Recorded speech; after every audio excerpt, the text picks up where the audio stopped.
Mass clinic and diagnosis পক্ষ থেকে আপনাদের প্রীতি শুভেচ্ছা ভালোবাসা জানানো হলো। আপনারা বহু দূর দূরান্ত থেকে এসেছেন এবং অনেকক্ষণ ধরে বসে রয়েছে, এর জন্য অসংখ্য আপনাদের ধন্যবাদ। এবং এছাড়াও শুধুমাত্র আমাদের পিন্টুদা এবং উনি চেম্বারের একজন, তিনি মার্কেটিং করার জন্য আমরা এসে হাজির হয়েছেন, নাহলে আমরা এক কাছে হাজির হতে পারতাম না। এবং বিশিষ্ট কিছু ডক্টরবাবু নিয়ে আমরা এই চেম্বার শুরু করেছি এবং চেম্বার আমাদের খুব বেশি দিন নয়, আগামী 1 বছর চেম্বার রিসেন্ট। আসুন স্যার। স্যার কিছু ডাক্তারবাবু নিয়ে আমাদের চেম্বারটা আমরা চালু করেছি। তাছাড়া রয়েছেন যেমন PG hospital head professor Swapan Kumar Ghosh রয়েছেন, উনি পিজি হসপিটালে এইচওডি ছিলেন, এখন বিশেষ কারণে বর্ধমান হসপিটালে এইচওডি এসেছেন ইএনটি বিভাগে। উনি এনার উপরে বর্ধমান এখন মতো ডক্টর নেই ইএনটি বিভাগে। তাছাড়া রয়েছেন আমাদের গাইনো রয়েছেন ডক্টর শান্তনু স্যার রয়েছেন এখানে উপস্থিত, ওনার কিছু বলার জন্য আমরা অনুরোধ করবো। তাছাড়া রয়েছেন ডক্টর খন্দকার নাজির হোসেন, দন্ত রয়েছেন। তাছাড়া রয়েছেন জেনারেল রয়েছেন ডক্টর সুব্রজিৎ গাঙ্গুলি। তাছাড়া আমরা গ্যাস্ট্রো রয়েছেন ডক্টর অভিষেক সাওয়ান। তাছাড়া আপনার চেস্ট মেডিসিন রয়েছেন পোলাইসেন পোলোমেজিলিস্ট। তাছাড়া রয়েছেন চেস্টে রয়েছেন আর একটা ডক্টর চৈতালি ঘোষ। তাছাড়া রয়েছেন ডক্টর আসাদুর রহমান, নিউরো এবং যৌন রোগ বিশেষজ্ঞ। অনেকে তো থাকে নিউরো সাইকিয়াট্রিস্ট প্লাস যৌন রোগ, উনি আরজি করে অ্যাটাচ রয়েছেন। তাছাড়া আমাদের নিজস্ব ল্যাব রয়েছে এবং সেই ল্যাবে আমাদের যত্ন সহকারে টেস্ট হয়, সেই টেস্ট এবং আমাদের যে টেকনিশিয়ান রয়েছে আমার মিসেস হসপিটালে অ্যাটাচ, তার সাথে এবং যত্ন সহকারে টেস্ট করেন। তাছাড়া আমাদের এখানে প্যাপ হয়, প্যাপ স্যার রয়েছেন, স্যার নিজে হাতে করেন।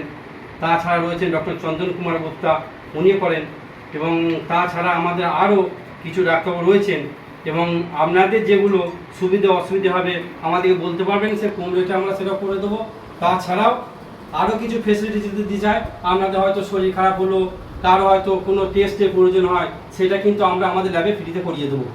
শুধু নিজেদের ক্ষেত্রে, আদার্স যদি অন্য কারো হয় সেটা আমরা একটা লেস করে দেবো।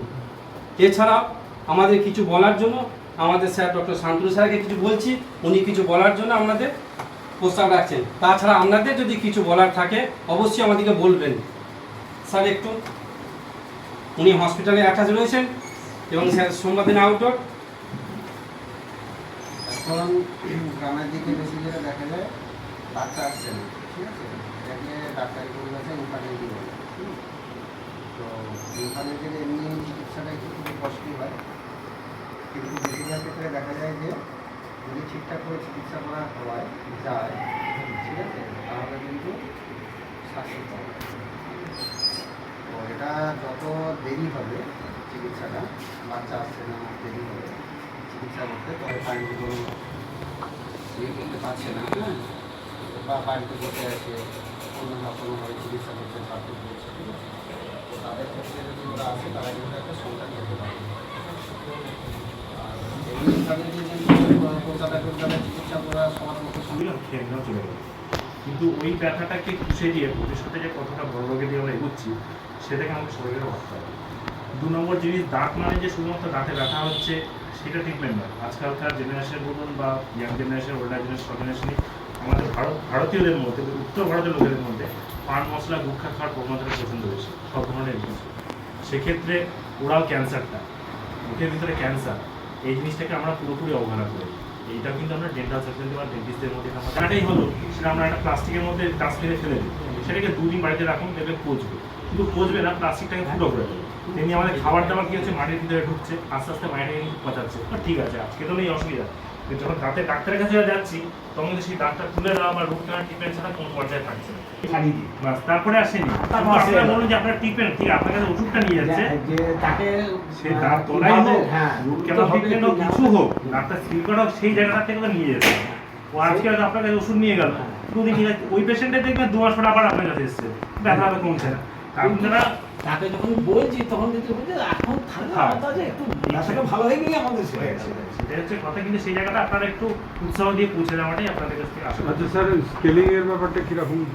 স্কেলিং এর ব্যাপারটা কিরকম বলতে কদিন লাগবে, কিরকম লাগে, দাঁত অনুযায়ী লাগে নাকি স্কেলিং? না, ওটা কেস অনুযায়ী থাকে, কিন্তু মোটামুটি খোঁজবাগানে যেরকম চার্জ আছে যা আছে, আমি বরাবরই আমি আগে নর্মাল প্র্যাকটিস করতাম, আগে মেডিকেল কলেজে সেটা থাকে অবশ্যই আমাদেরকে বলুন, সেটা আমরা যদি কোনো কিছু সলভ করতে পারি সেটা করবো, যদি কোনো বক্তৃতা থাকে বলতে পারেন।